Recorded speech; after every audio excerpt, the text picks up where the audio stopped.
Hello and welcome to Creative You Art Lesson Crates. My name is Karen and I'm going to be your instructor for today. Today we're working on gesture drawing. Gesture drawing is basically laying in the action, form, and pose of a model or figure. Typical situations involve an artist, which is you, drawing a series of poses taken by a model in a short amount of time, often as little as 10 seconds or as long as 5 minutes. Well, we don't have a model to stand in front of us, so we have this little guy here. He is a very valuable part of the figure drawing collection, so do not lose him or misplace him. If you happen to, you can repurchase them at Michael's, Hobby Lobby, Joann's. They all have them, and they're not very expensive, but they are very valuable in what they represent, which is the human form.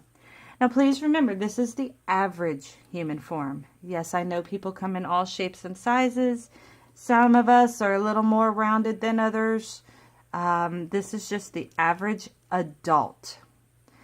Children are a little bit more awkwardly positioned because they are still growing. So sometimes they have longer legs or shorter torsos or whatever. So this is not a child. This is an adult. Now here's an example of gesture drawing. This is with a model, and this is many poses, just okay? But we need to start with the basics. First of all, human figure is 6 heads tall. What does 6 heads tall mean? It means if the head is this big, then we need to measure 1, 2, 3, 4, 5, and then the head is 6. That is 6 heads tall. Okay? Now, keeping that in mind, we have very important parts of our body that are the same size, and you just wouldn't even know it unless you actually measured it. Now, it might be off by an inch or two, but for the most part, the human head is the same size as the chest plate. It's the same size as the hip area, the length, the arms, the thighs, the foot. So you see, the head is the key to figuring out the size of the body. So if I drew my head that big, do you think it would all fit on this sheet of paper? No.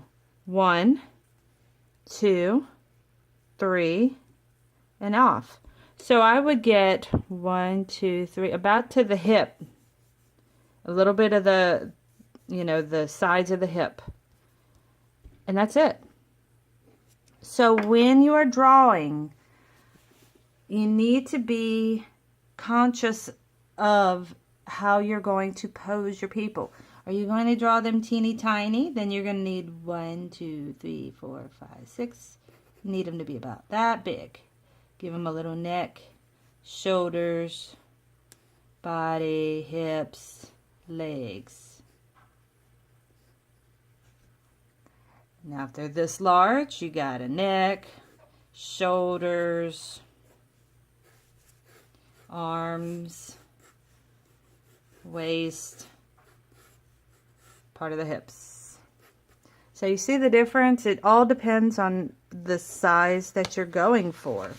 Now when it comes to gesture drawing, it's okay to draw small. You don't have much time. If we were to practice a gesture drawing right now, I would say, okay, put your man in front of you, draw him. You have till I say stop. You would go 1, 2, 3.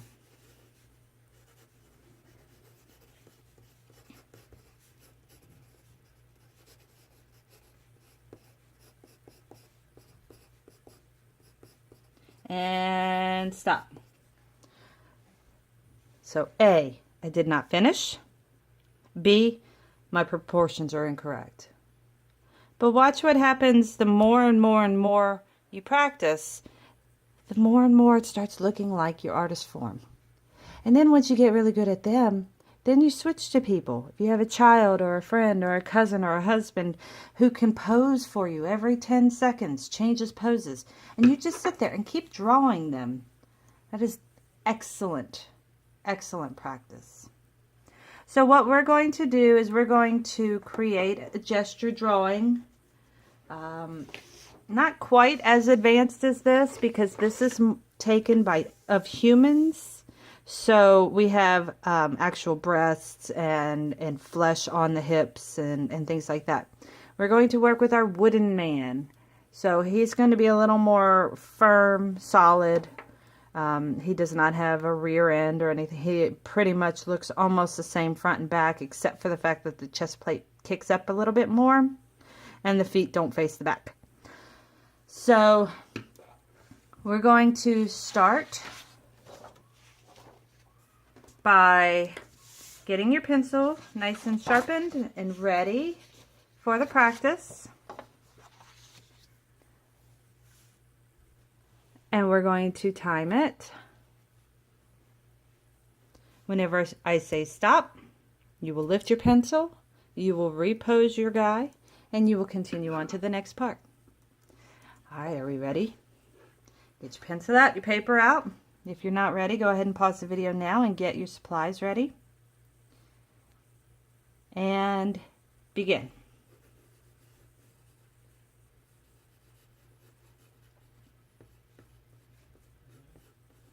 All right, keep going. And 5, 4, 3, 2, 1. And lift. Now it's time to pose our guy.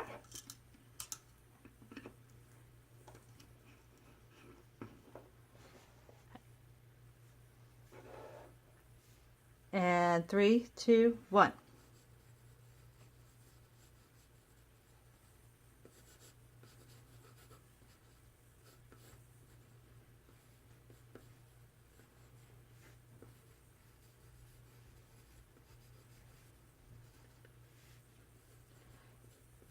And 5, 4, 3, 2, 1.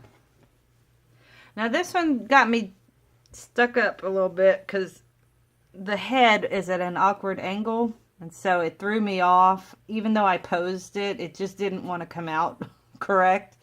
And the arm is coming up. This arm is coming in front, so I needed to cover up some of the bottom body. But taking a look at it, I'm able to see my weaknesses, and the next step is to try and fix them. So now let's go ahead and pose them again. All right, and 3, 2, 1.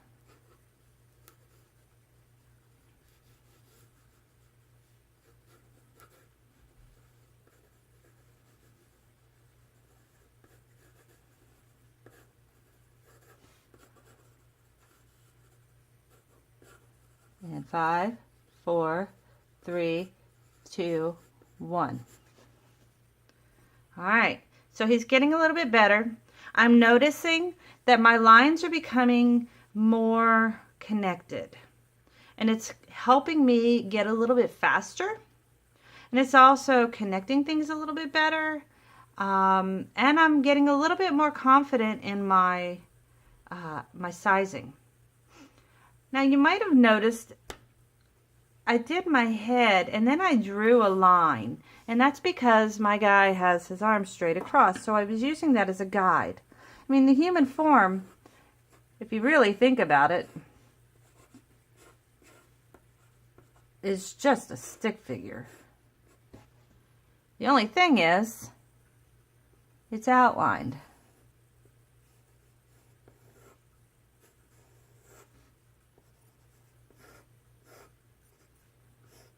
So by drawing the original stick figure, I am giving myself the bones of my guy.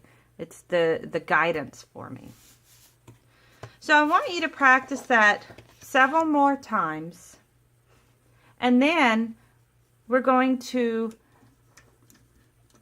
go ahead and do another project. So go ahead and pause the video now. And once you've done it,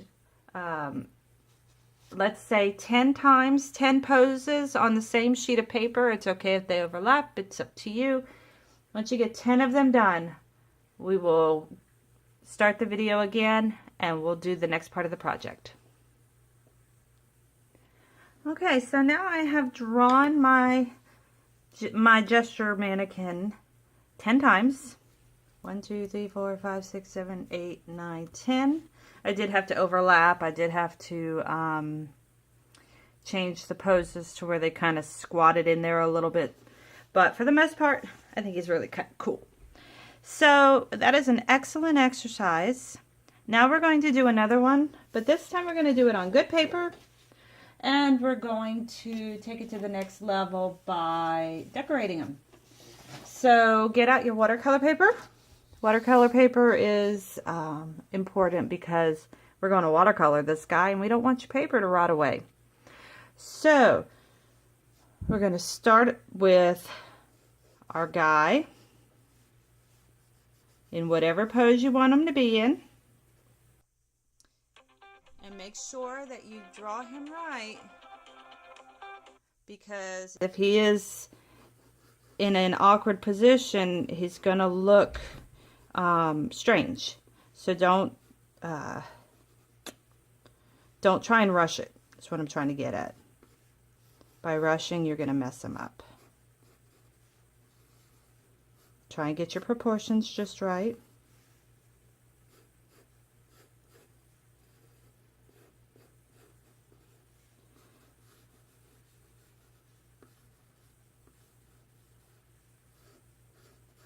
I did kind of draw him a little bit large, so if he needs to go off the page, it's okay.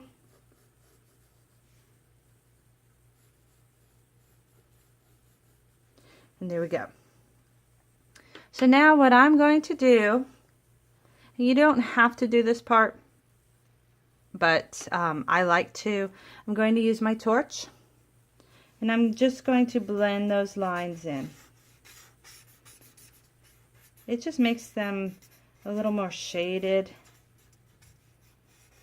I don't know, I just like that look. Personal preference.